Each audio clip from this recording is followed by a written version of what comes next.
Bonsoir, merci d'être venus aussi nombreux ce soir pour ces premières assises de la culture.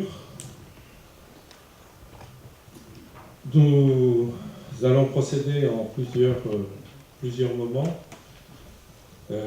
mais dans un premier temps, nous allons entendre quelques interventions de Jean-François Fontaine, maire de La Rochelle, président de la CDA, de M. Jolin, adjoint à la culture, Marion Pichot,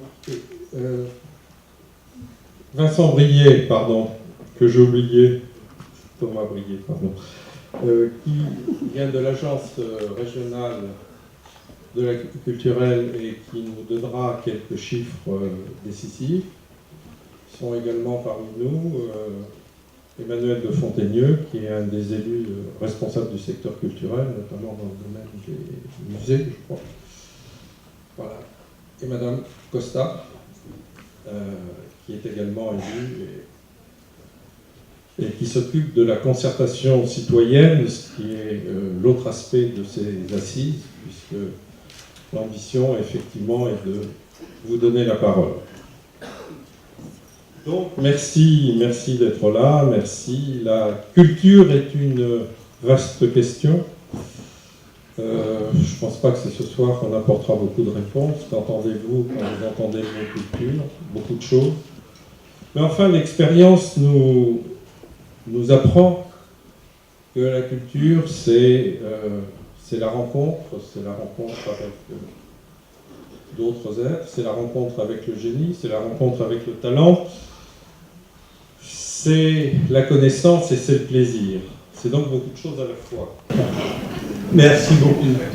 Mais écoutez, je veux vous dire à toutes et à tous un très grand merci pour votre présence. À vrai dire, je n'avais aucune inquiétude sur le succès de nos réunions, de nos assises. Parce que je savais qu'il y avait dans notre ville, je sais qu'il y a dans notre ville un bouillonnement culturel. Et que l'histoire des pratiques culturelles, du rayonnement culturel de La Rochelle remonte à il y a déjà bien longtemps.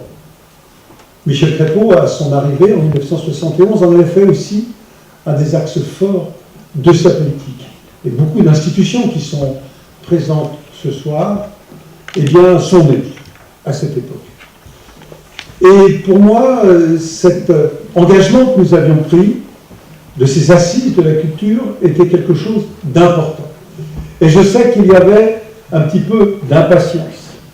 Quand allons-nous parler de ces assises de la culture? Quand est-ce que nous allons pouvoir échanger? Et c'est vrai que sur ce sujet important, nous avons pris un petit peu de temps pour le préparer. Nous avions imaginé à l'automne le faire dans les premiers jours de l'année 2015. Et puis, il y avait un contexte électoral, des élections départementales. Une campagne électorale n'est jamais la bonne période pour échanger dans le calme, sans effet de manche. Il nous a paru souhaitable d'attendre une période sereine sur le plan politique pour pouvoir échanger librement entre nous. Et quand je dis échanger, qu'il y ait de la vivacité, qu'il y ait des échanges parfois un petit peu exigeants, ne me gêne pas du tout. À une condition, c'est qu'il y ait un respect mutuel dans tous ces échanges. Ça me paraît être la base de tous les travaux que nous allons avoir ensemble. La première question que je voulais poser, c'était la question du périmètre. Nous sommes aujourd'hui dans une réunion organisée par la ville de La Rochelle. Et je veux saluer d'abord les élus qui s'occupent du champ culturel, la fameuse trilogie que nous avons avec Arnaud, avec Marion et Emmanuel.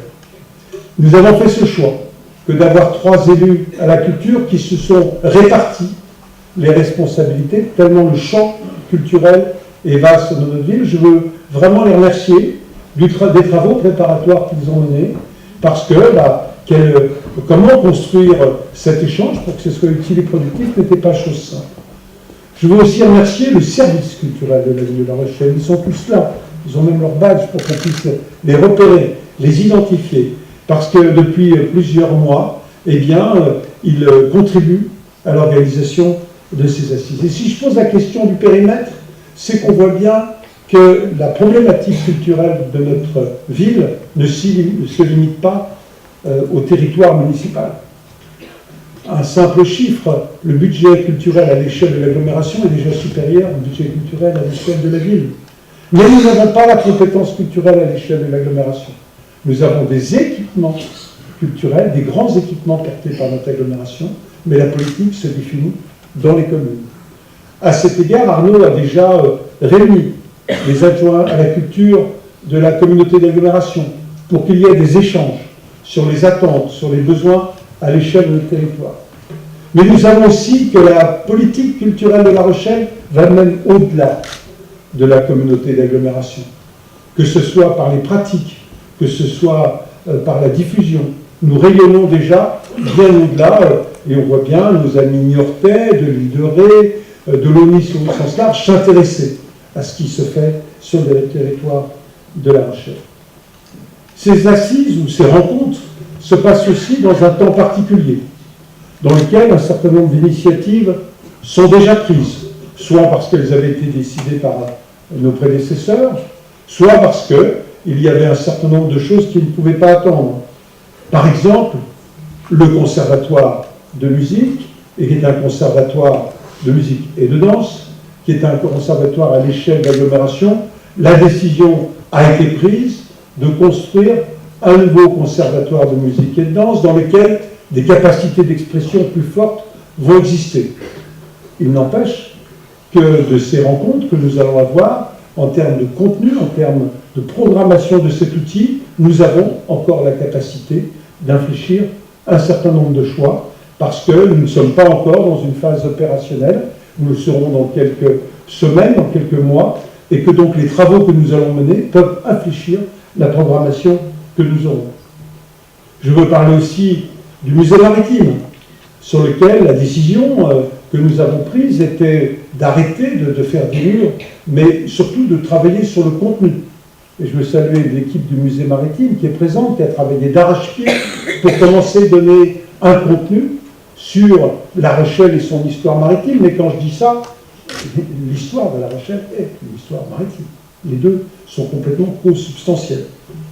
Je veux parler aussi d'un sujet qui fait polémique, et la polémique ne me gêne pas du tout, puisque nous avons largement débattu sur à quel emplacement devons-nous mettre la très belle sculpture faite par Ousmane Chaud, représentant Toussaint en ouverture. Nous avons proposé que ce soit dans l'enceinte du bâtiment Fleuriot, parce que nous pensons que la reprise de ce bâtiment, qui était celui d'un esclavagiste, d'une certaine manière, par celui qui a été esclave, est un signal formidable. Mais qui est débat, qui est échange sur ce sujet-là, est quelque chose d'intéressant. Et puis, il y a un certain nombre de sujets qui restent totalement ouverts. Et vos réflexions vont beaucoup nous aider. Je vais prendre un exemple. L'espace du Gabu. Nous avons décidé de ne pas construire d'hôtel, de ne pas faire de logement. Et nous avons là un potentiel. À droite de cet espace, la Coursive. À gauche, la médiathèque. Bien entre les deux, il y a la place pour un équipement culturel qu'il faut définir, un lieu d'expression sur lequel des contraintes techniques existent, bien sûr. On est dans un site remarquable, un site qu'il faut protéger de l'océan, puisqu'il avait été inondé, mais sur lequel on a des latitudes et pour pouvoir construire là un objet culturel qui reste à définir. Je n'oublie pas que nous avons pris aussi des engagements. Je pense par exemple à la reconversion de la cité, de la Villa Fort-Louis, dans le très beau parc Franck Delmas, que nous avons indiqué étant être là la maison des écritures. Cela prendra un petit peu de temps parce qu'il faut auparavant reloger les services municipaux qui y sont. Vous savez qu'on a lancé une réflexion sur un espace dédié à nos salariés, une cité municipale, c'est un bien grand mot, mais en tout cas un lieu qui rassemblera nos services. Et une fois qu'on aura rassemblé nos services là, nous pourrons travailler, mais il n'empêche que le moment est venu de réfléchir plus finement sur ce que peut être une maison des écritures à La Rochelle. Quelle forme, quel public, sachant que la maison et le parc seront demain ouverts à tous les Rochelais. Il y a aussi la place de la culture dans les quartiers. Nous avons lancé une réflexion très importante sur le quartier de Villeneuve. sur lequel les équipements publics sont assez largement obsolètes.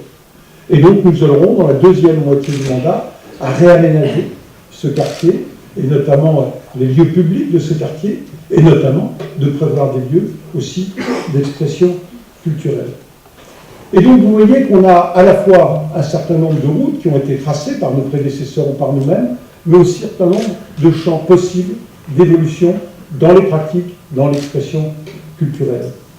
Et donc c'est pour nous le sens de ces travaux, de réfléchir, de voir ce qui fonctionne bien, ce qui fait notre fierté, de voir ce qui peut être amélioré, de voir les pratiques qui sont aujourd'hui pas suffisantes peut-être sur La Rochelle dans certains domaines.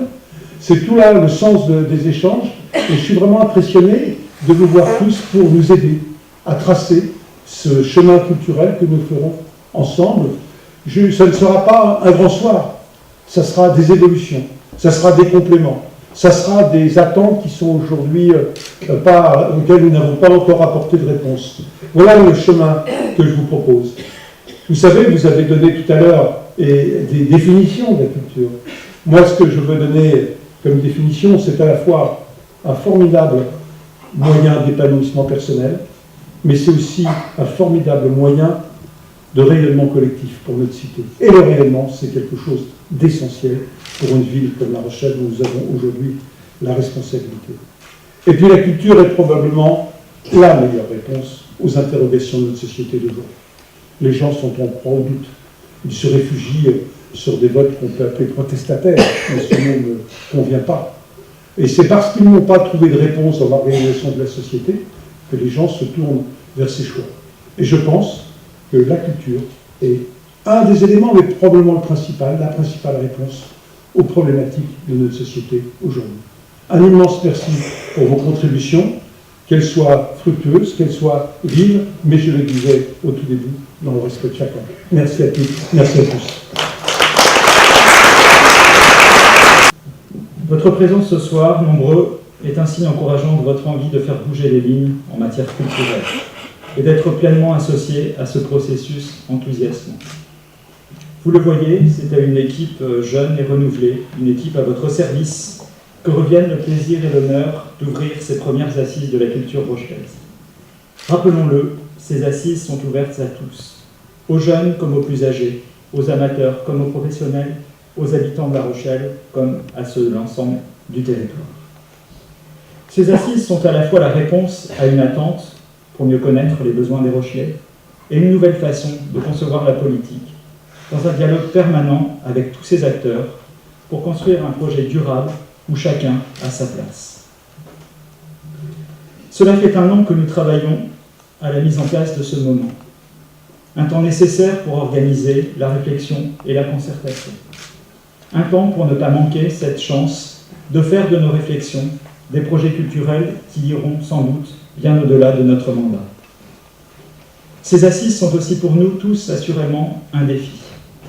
Leur but n'est pas de faire table rase des dernières années, mais au contraire, de nous appuyer sur ce qui a été fait, de révéler nos lignes de force qui sont autant d'opportunités.